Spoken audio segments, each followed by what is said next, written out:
Haiti is music, and music is Haiti. And Haiti is also the symbol of freedom from slavery. The Haitian Revolution marked the first successful slave revolt. That victory embodies the spirit of the Haitian people.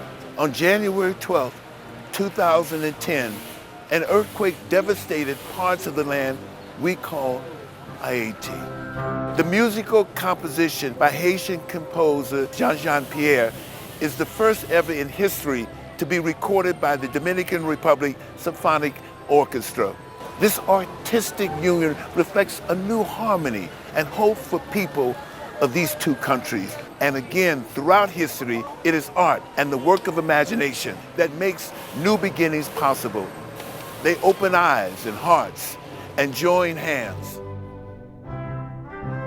When disaster strikes, people respond. But we need people of the world to stay with Haiti and the Haitian people after the headlines fade.